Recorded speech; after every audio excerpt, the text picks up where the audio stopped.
Many scientists, anthropologists, archaeologists, sociologists, psychologists, you name it, have been moving from this quite cynical view of human nature, the idea that people are fundamentally selfish, towards a more hopeful view. I see. So nowadays, many scientists believe that we humans are the product of what they call survival of the friendliest. But actually, this friendliness is our secret superpower. I see. Our publication PIVOT is focusing on startups. So the startup community is very aggressive and we have to win. We have to be very, in terms, mean to change the world. Do you think your theory applies to the startup community or the business community? Oh, I'm not against competition in any way. Right? We live in a time of enormous challenges. Wars, climate change. Don't you want to be of actual significance? Right. Don't you want to be actually making a difference?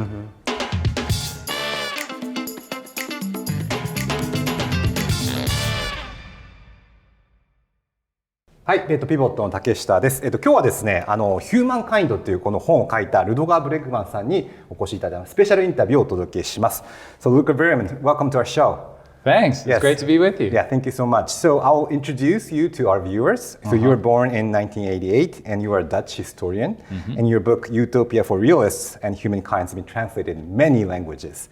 And your work has been featured in the Washington Post, The Guardian, BBC, and people say you're one of Europe's most prominent young thinkers. So welcome to Japan. Thank you. It's really great to be here. Yeah. So today I want to start the conversation about talking about your book Humankind because it says human history, but what puzzles me or struck me is that you said it's a hopeful history because when you're supposed to talk about humankind, it's supposed to be dark tales or humans are evil. What do you think, why did you write this book? Yeah. Well, this is a book about a simple but quite radical idea. And I can sum up the idea in just a couple of words, which would be something like, most people deep down are pretty decent. That's the idea. And that may seem like simple and innocent, but if you really think it through, we will realize that it has profound implications for everything we do, for how we organize our whole society, how we, run our companies, how we design our schools, how we practice democracy. For all of those things, it has massive implications. But the main reason I wanted to write it is that in the last couple of decades, we've seen a profound revolution in science. So many scientists, anthropologists, archaeologists, sociologists, psychologists, you name it, have been moving from this quite cynical view of human nature, the idea that people are fundamentally selfish, towards a more hopeful view. I see. So nowadays, many scientists believe that we humans are the product of what they call survival of the friendliest. That actually this friendliness is our secret superpower. I see. Why do you think this shift was made? Was a lot of experiments going on, or why was that?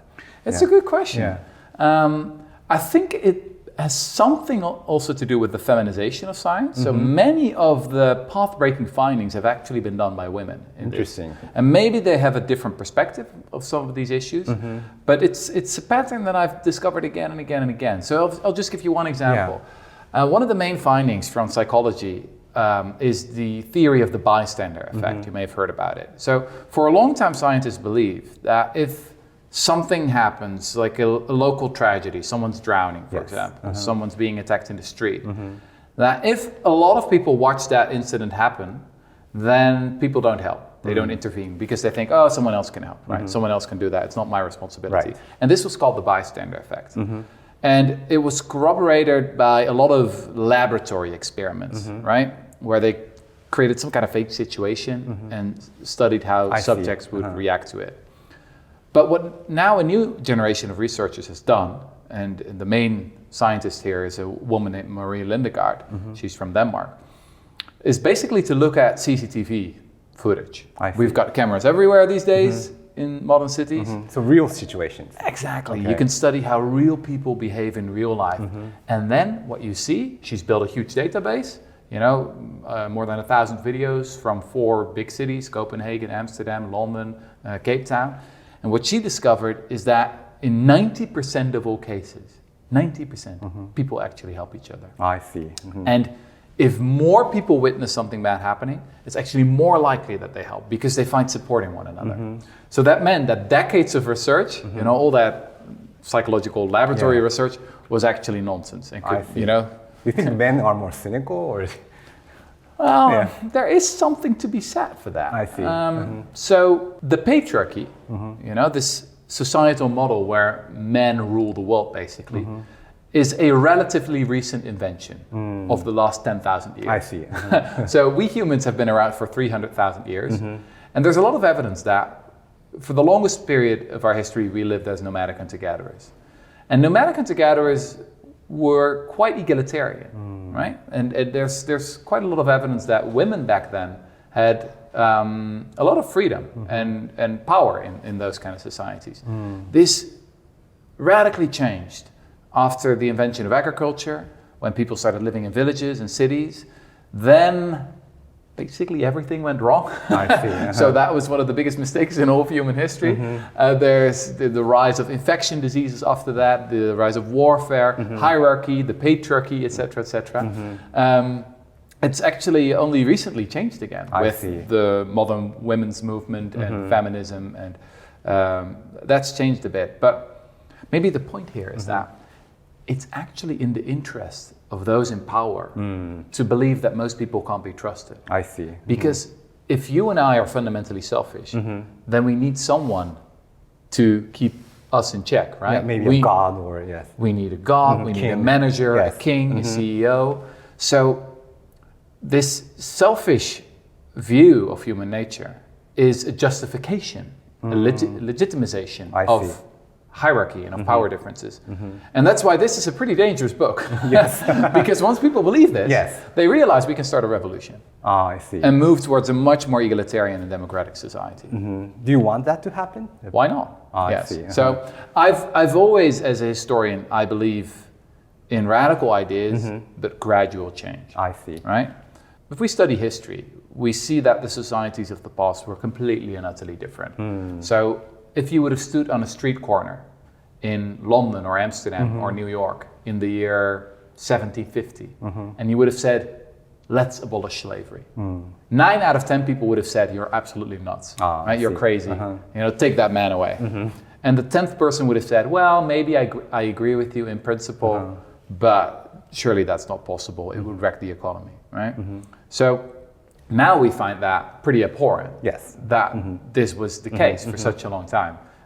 In the year 1800, around 3/4 of the world population was engaging in forced labor, right? Thomas Jefferson had slaves, yes. Exactly, and freedom was the exception. So we can be quite radical in ideas. In history, quite often utopian visions have become reality. The impossible has become realistic. But the road towards utopia should always be gradual, right? I'm very, very wary of sort of arrogant blueprint thinkers who think they can reshape society in just a couple of years or something like that. History has shown us, the 20th century has shown us just how dangerous that kind of thinking is. So you need to experiment. You need to be modest in practice, but quite radical in your ideas. I see. What do you mean by decent? Do you mean optimism or happy or people are good? What do you mean by decent? Well, I wouldn't say that people are fundamentally good. We're clearly not, right? Because of war in Ukraine, people are Putin. There you go. If you write a book like this, obviously you have to go on for hundreds of pages about all the atrocities in human history. I would say that humans are good after all. There's something at the core of us that is good, right? But we can be misled, we can be seduced, we can be pushed in all different kinds of directions. We're obviously a super malleable species, right? We can behave very different in different kind of contexts. So you could even make the case that we are one of the cruelest species in some ways in the whole animal kingdom. I've never heard of, say, penguins who commit genocides, or penguins who say, let's lock up another group of penguins and kill them all, right? These are singularly human crimes. But I think that the explanation that we often give for those crimes, like oh, people are just bad, people are fundamentally evil, I think that's way too simplistic. I see. So in this book, I try to build up a much more layered explanation of how people can commit such terrible atrocities, even though they've evolved to be friendly. So I read your book, I hear I'm doing an interview, but I still cannot believe you. I'm not convinced yet because our publication PIVOT is focusing on startups. So the startup community is very aggressive, and we have to win, and we have to be very, in terms, mean to change the world. Do you think your theory applies to the startup community or the business community? Oh, I'm not against competition in any way. I think that competition can be a quite powerful force for change. Don't get me wrong, especially between teams, between companies. I think that can be quite healthy. I see. But if you look at how effective companies can operate internally, I think there's actually quite a revolution going on in the workplace. You know, there's this book, Reinventing Organizations, that you may have seen, about new business models that are all about, cooperation and equality on the work floor. In that sense, I must say, I think Japan can learn quite a bit from the Netherlands, where I'm from. I don't want to be too arrogant here, but we have a much shorter working week, but much higher productivity per hour, right? We have much more equality on the work floor, much less hierarchy, and we give much more autonomy to individual employees so that they can decide for themselves how they want to contribute. Psychologists have long made a distinction between two forms of motivation, right? So we've got extrinsic motivation and we've got intrinsic motivation.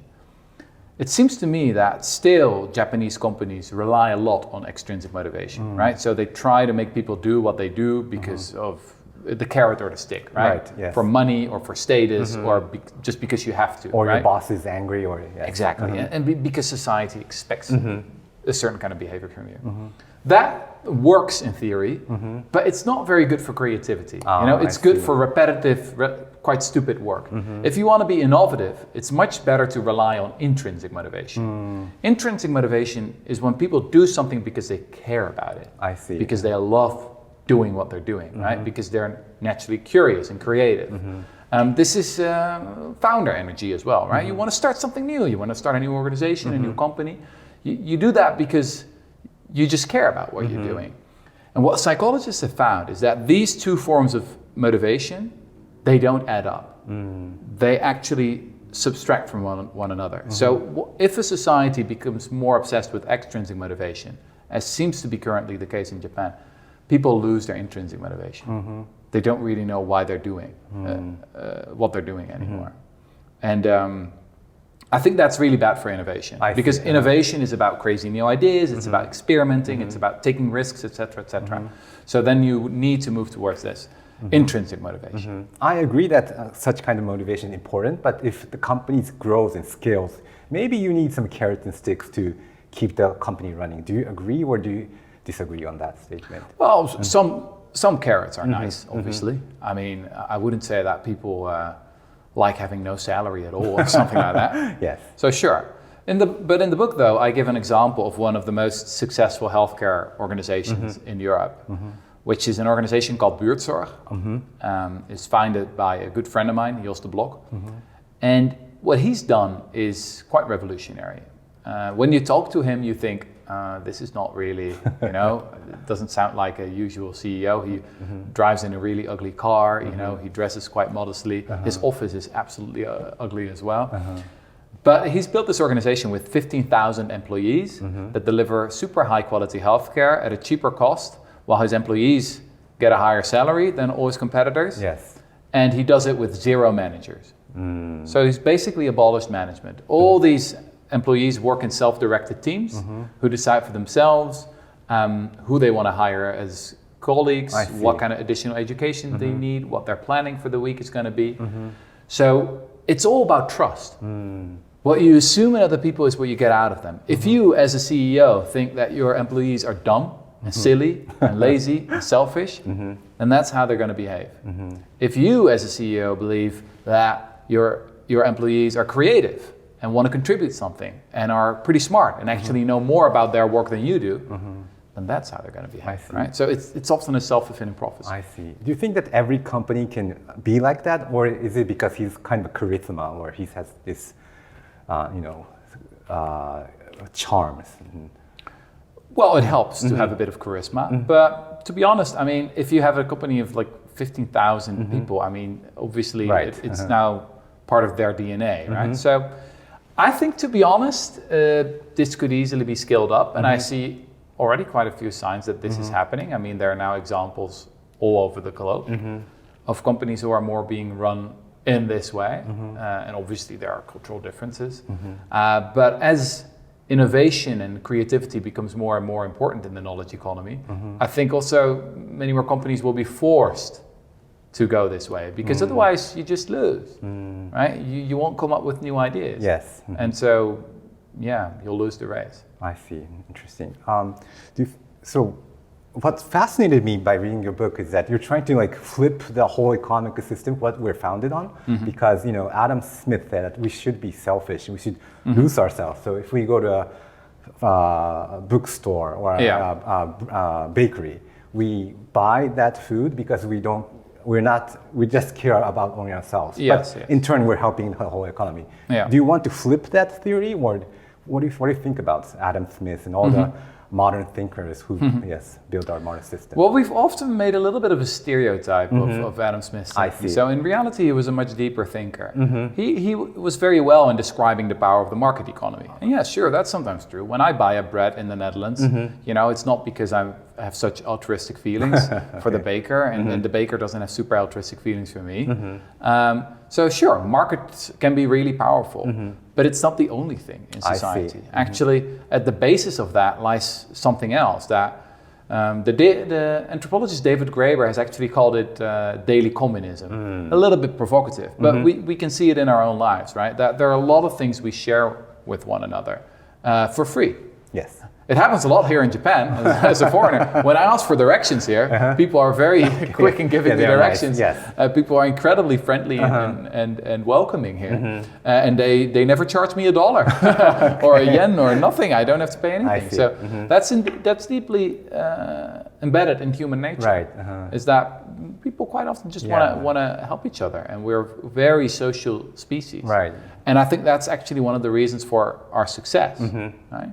One of the most interesting questions we can ask as historians is, why have we conquered the globe? Why not the Neanderthals? Right. Why not the bonobos? Why not the chimpanzees? Chimpanzees are actually much more selfish than humans. They behave more like Homo economicus, in all kinds of tests. But they haven't conquered the globe. We have. Why? Well, we like to think that we're so smart, but actually Neanderthals have bigger brains than us. They're smarter than us, and it's not all that clear that humans are so smart. I mean, I recently became a father, and my daughter is 1.5 now. She's very cute, but not very smart. And actually, human toddlers, they often lose in intelligence tests against pigs. The pigs can very quickly, easily recognize themselves in the mirror. Right. Toddlers are like, oh, who's that? It takes them quite a while. But what makes humans special is that we have this extraordinary ability to learn from one another very quickly, to cooperate on a scale that no other animal in the whole animal kingdom is able to do. And that's not because of the power of competition, but because of the power of cooperation. It's also interesting you mentioned the analogy of copycats and geniuses in your book, that geniuses maybe can invent a fish rod, but the copy can like share and lend their skills to other people. Could you explain to that? Yes, this is a pretty brilliant analogy brought up by the anthropologist Joseph Henry. So imagine there is a planet where there's a certain primate species, and we call them the geniuses. And the geniuses are so smart, right? They come up with brilliant inventions quite often. But when they do, they often keep it for themselves. So imagine they invent a new way of fishing, for example, a new fishing rod. They're like, oh, this is my fishing rod. I'm only going to use it for myself. And they don't teach it to other members of their species. Now imagine another planet where there's another primate species, and they're called the copycats. And the copycats are really stupid. They're really dumb. They almost never come up with something new. They're very rarely innovative.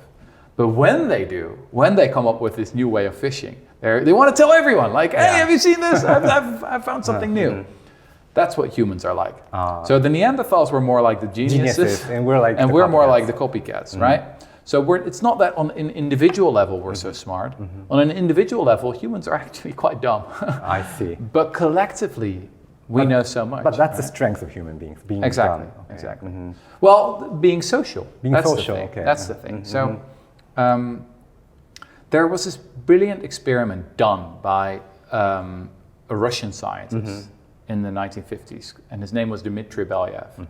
He's done some of the most profound research of the 20th century. He came up with a theory that we call self-domestication theory. So there are many animals that have been domesticated, right? Cows, dogs, pigs, sheep, you name it. And Charles Darwin already noted in the 19th century that all these animals seem to have certain traits in common, right? They've got thinner bones, smaller brains, white spots often in their fur, and maybe most importantly, they're quite playful, right? It's as if they never really grow up. Now, what Dmitry Belyaev wanted to do is he wanted to try and domesticate an animal with an experiment. So, I mean, in reality, this is taken, or in nature, this took centuries or even millennia. He wanted to do it in just a couple of decades. And he did it with the silver fox. So every generation, he selected the silver foxes for tameness. Silver foxes were super aggressive, right? They would very easily bite your fingers off. But he selected the tamest every year, and very quickly he was able to domesticate them and to make these really cute, nice puppies that also developed this domestication syndrome. So they got white spots in their fur, smaller brains, they were much more playful, etc. And what's so interesting is that we often think that these domesticated animals are less intelligent than the wild ones. We say this, right? We say dumb as a sheep, right? Sheep, yes. Stupid like a cow, etc. Yes. But in reality, it turned out that these silver foxes performed much better on intelligence tests after they were domesticated, right? So there's one researcher who said, if you want a smart fox, you don't select for intelligence, you select for friendliness. Ah, I see. And now it gets really interesting because it seems to be that humans are domesticated as well. If you look at the list of traits, we seem to have this domestication syndrome as well. Compared to our ancestors, compared to the Neanderthals, for example, we've got thinner bones, smaller brains. We are much more playful. We are much more youthful. It's as if we never really grow up, right? It takes ages for people to grow up. But this is actually the secret of our success. So throughout history, it was actually the friendliest among us who had the most kids and had the biggest chance of passing on their genes to the next generation. And that is what has made us the smartest species on the planet. I see. Isn't that fascinating? It's fascinating. It's a great story. Thanks so much. So I want to talk about Elon Musk because so I agree that we should trust people, and there are a lot of fancy CEOs, and I visited Silicon Valley, and there are a lot of new companies trying to build a new culture within companies. You get free lunch, you know, your boss is very more friendly. But then he came, and I read the article in the Wall Street Journal, and it was titled, "Is Elon Musk Your Boss Anger Translator?" And the article was illustrating how many leaders think that the working world has gone too soft in recent years, and then they envy the new Twitter CEO because he's very aggressive, he's trying to make employees work hard. What do you think about that trend or shift? Or what do you think about Elon Musk? Yeah. Well, look, he's obviously been a brilliant innovator in some respects. Yes. And he's obviously also been a grand idiot in some other respects. So history will have to tell us how it will turn out in the end. But I think that, I mean, especially innovation for electric cars has been enormous, right? And has done, there's enormous benefit for the climate movement. So that's great. And don't get me wrong, I think that companies could, in theory, be successful by having a very different kind of working atmosphere, right? But maybe the point here is quite simple. If both super cooperative, egalitarian companies and super hierarchical companies could both be successful, then why not choose, we might as well have a good time while we're working, right? So, and sure, sometimes things get out of hand, and sometimes people crave more direction, etc., etc. But I think in general, things are much more moving in the direction of, more freedom, more equality on the workplace.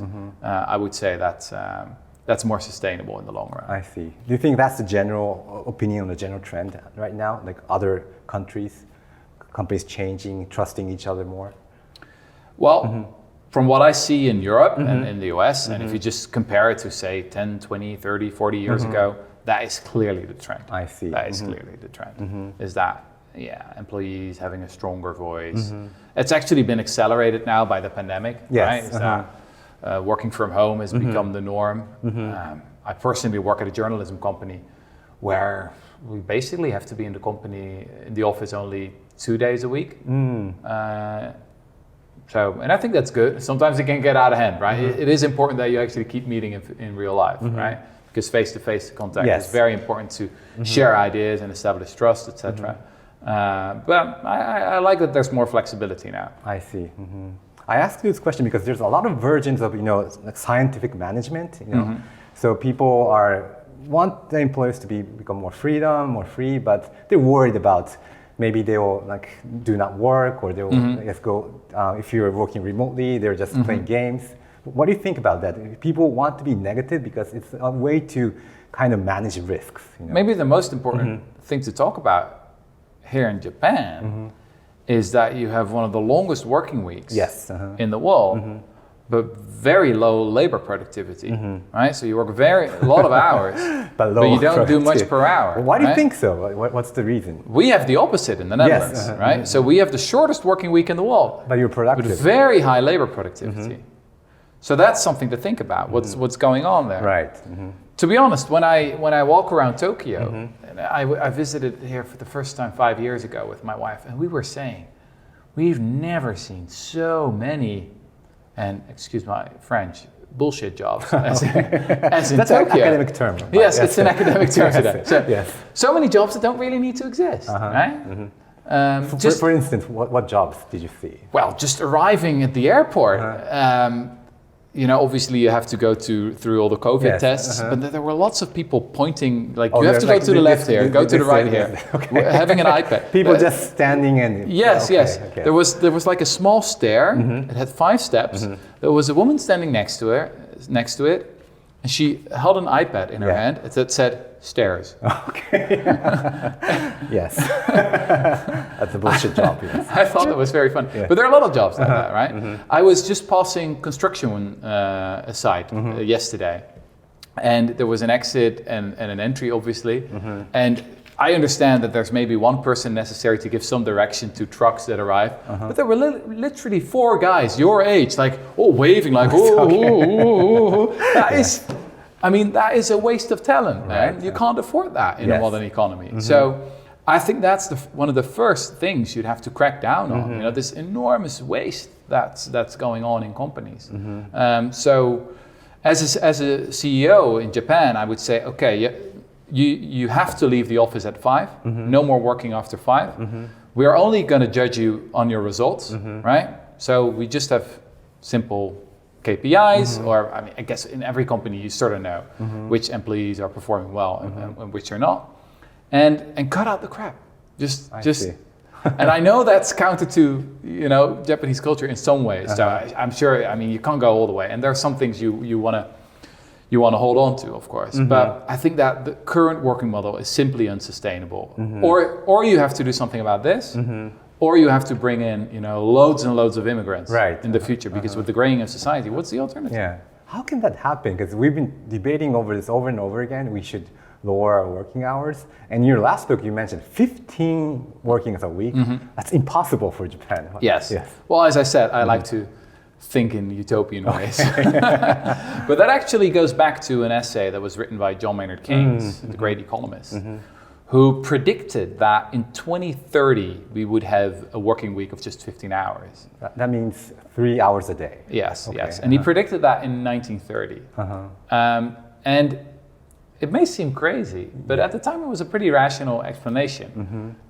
Because once societies get richer, surely they could use some of that wealth to start working less, right? When the machines become more productive, when the robots get better at their job, then maybe we can start living the good life, right? That was John Maynard Keynes' dream.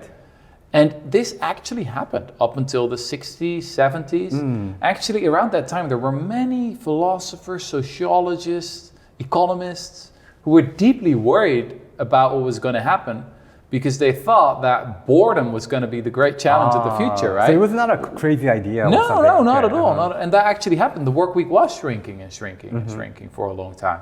It's only around the year 1980 that in many countries people started working more again, or at least this trend of the work week getting shorter stalled. And this is particularly the case, obviously, in Japan, where the working hours are super long. But it's not necessarily the same as productivity. So my view is that we need to work less but do more, right?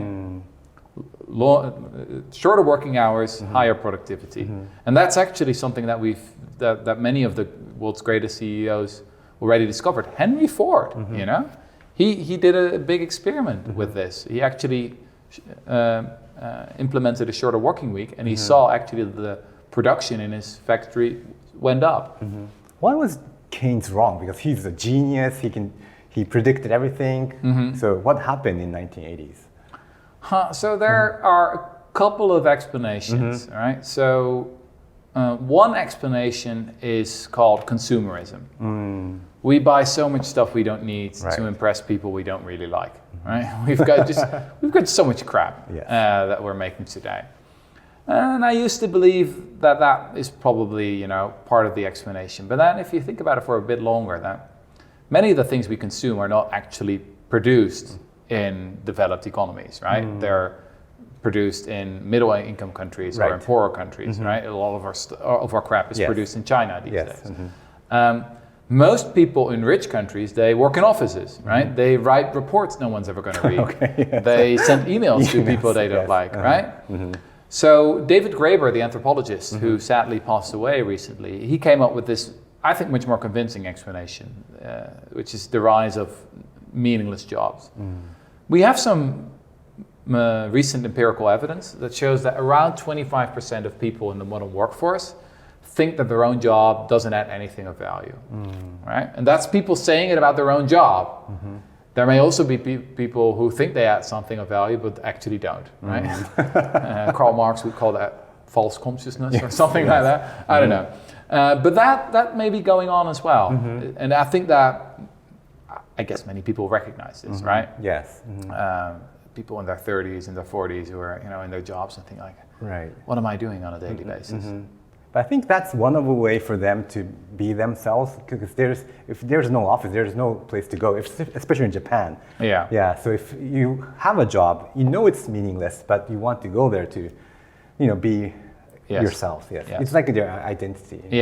How can you get rid of that and not having a job but not being bored? How can that happen? That's a brilliant question, and that's the great challenge that lies ahead. We need to change our definition of status.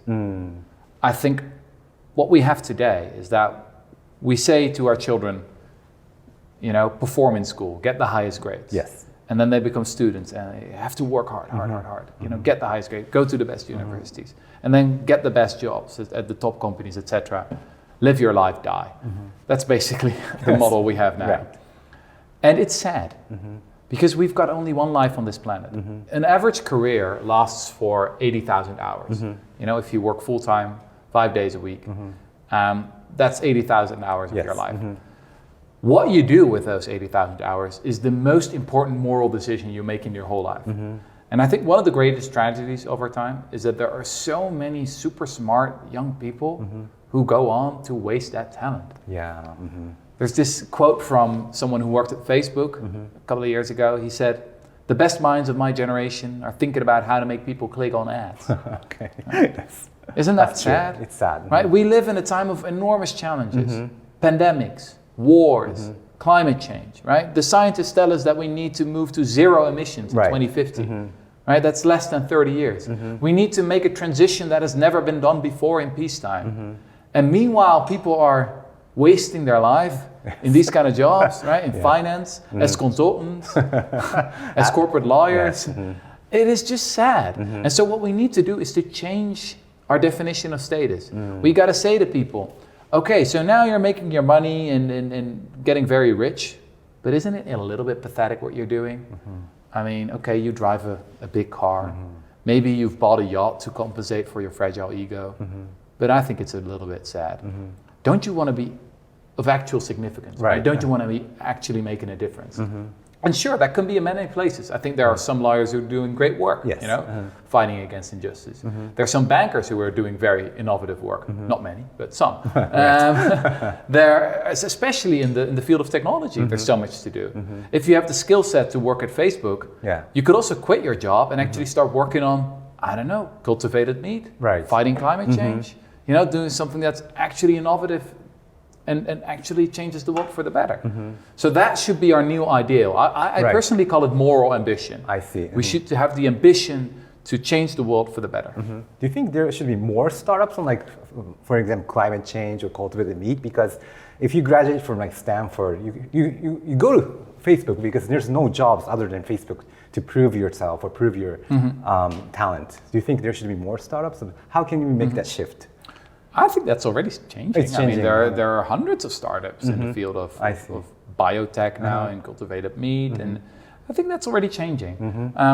I recently spoke to a Dutch professor, an engineering professor, and he told me that around 15, 20 years ago when he was a student, like almost all the other students, they left the field and they went to finance, basically to the Dutch version of Wall Street.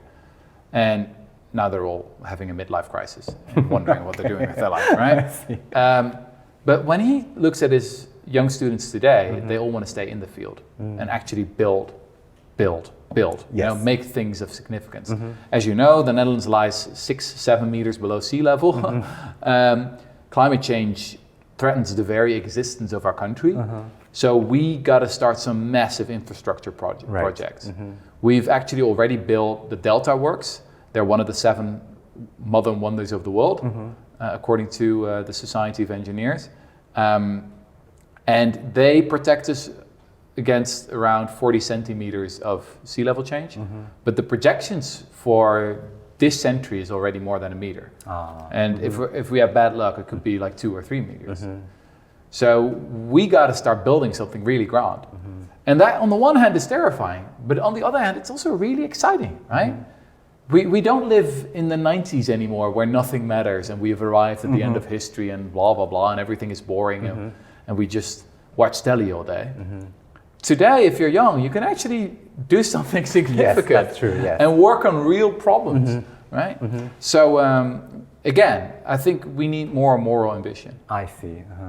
So you're a historian, so I want to, so a lot of our viewers are very young people who want to change the world, but they're hesitant to go to like new companies or new startups that are about to change the world because still in their mind, they have to go to maybe Goldman Sachs or fancy corporations or finance. So how can you be in the right side of history, even you're in the middle of the history? Because I know, I can be sure that like 50 years from now, people praise you if you go to not finance or not Facebook to a company that will change climate change. But it's very difficult to change in the middle when you're in the middle of history. Yes, that's true. Look, I think that most people who've passed the age of 30 are lost. I'll be very honest, right? Most people, they form their basic views in their teens and in their 20s. And then after they're 30, they've got their kids and their mortgage, and they're lost. You know, they're just going to live their life. They're not going to really change anymore. That's just the way it is. I'm sorry, I'm very blunt about it, but that's in my experience. That's the reality. If I look around, there are some exceptions, and maybe some people, you know, hearing me say this, get angry, and you know, I'd love to be proven wrong about this. Yeah, you can make a significant change because. If you've passed the age of 30, you already have a lot of experience already. You have career capital, right? That can be used in a different way. And I think that in the end, we got to remember that society is often changed by small groups of committed people. You know, there's this quote from the anthropologist Margaret Mead that I really love.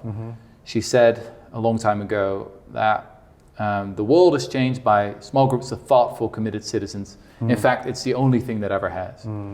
So sure, most people don't change the world, but that also means that if you do want to, if you are willing to get comfortable with being uncomfortable, if you're willing to stand out, right? If you are not afraid of the shame and ridicule of the masses, then you can make an enormous difference.